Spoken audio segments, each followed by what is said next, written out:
I'm Roseanna West, Vice President of Mortgage with Texas Bay Credit Union. Today, I'd like to talk to you a little bit about purchasing your first home. I know this can be a really exciting time in your life, but it can be a little stressful and a little overwhelming as well. So I'd like to talk to you about the process, when do you start, what to expect during the process, to see if we can help make this as enjoyable as possible. So I recently had a couple who were looking at buying their first home ask me, hey, we're looking at buying in about 6 months. Is it too soon for us to even start the process? The answer to that is no. 6 months is a great time to start because one of the first things we want to do is to pull your credit. When we pull your credit, we're going to look to see what is your FICO score like right now. That is your credit score. We go with the middle of the 3 scores that are generated. And it could be that your credit is exactly where we need it to be right now, or it could be that it needs a little work. And so we can help you along with that, give you some advice on what you can do to boost your score, maybe look at some things that are on there that are incorrect. So that is really step one, is to come into a Texas Bay office and talk to one of our very experienced mortgage loan officers who can pull your credit and look at that and see what you have to do with that one piece to get yourself ready to purchase a home. Another question I'm asked is, well, what do I need to bring? What do I need to give you? Well, and that's a really great question because at Texas Bay, we do things a little bit differently. A lot of mortgage companies out there will pre-qualify you in 5 minutes, and we can do that too, trust me. That's where a pre-qualification is, where we just pull your credit. You tell us how much you make, you tell us how much money you have, and based on what you tell us, we can issue you a pre-qualification if everything looks good. But at Texas Bay, we like to do a pre-approval. The difference is we want you to bring us your pay stubs and your last 2 years W-2s, your last 2 months bank statements, maybe tax returns, but your loan officer will let you know if we need those. And we want to review all of the information so that when we hand you a piece of paper that says, yes, we have reviewed all of these items and you are pre-approved, that you really are, that you can confidently go and start looking for a home. Now this makes a difference to your realtor because they know you've already gone to a mortgage company, they have already analyzed your income and asset statements, and that they can feel very confident that you are really pre-approved to buy this price house.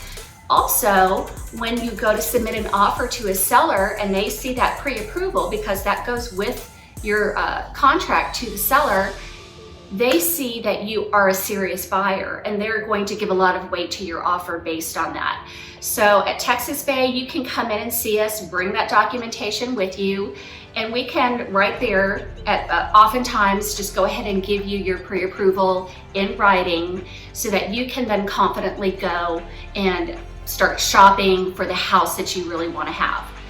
So what else can you expect in this process? Well, once your loan officer has pre-approved you, you've found the house of your dreams and you're all excited, you've signed your disclosures, the loan officer is going to hand your file off to a loan processor. It's normal for a processor to ask you for some more information. It is not an indication that there's anything wrong with your loan. So once she or he has received any documentation that they've asked you for, or you've answered any questions that they've asked of you, then they're going to take that loan and turn it over to an underwriter. An underwriter is the one that's going to really dot every I, cross every T, and is going to make sure everything is actually just perfect for that loan, because it's the underwriter's job to make sure that as much as we can prepare for this, that you are going to pay for your mortgage. And they are the ones that try to eliminate all risk for the credit union. So it's also not unusual that once the file has gone to underwriting, that your processor reaches back out and asks you for more information. Again, don't panic. It does not mean that there is anything wrong. It just means that there's a little bit more that we need. This also is normal. You can be reached out to 2 to 3 times throughout this process. What you can do as a borrower that will make this so much easier for you and for us is to promptly respond when your processor or your loan officer asks you for information. you will want to get any documentation that they need. Try to get it back to them within 24 to 48 hours if possible, because you know, through this whole process, from when you sign your contract, we've got about 3 weeks to make everything happen. So if you can be responsive when we ask for questions, that's really going to go a long way in how smoothly this process will go for you. Once you're completely approved, it's time to close. And then you get to move into the house of your dreams. I am just really excited to be able to help you with that. We are here to answer any questions you have. You can visit our website. You can go in and talk to a loan officer in person. We would love to help you out. And if you have any questions, please reach out to us. Texas Bay is here to help you. So thank you so much for spending time with me today. And I look forward to seeing you and helping you buy that first home.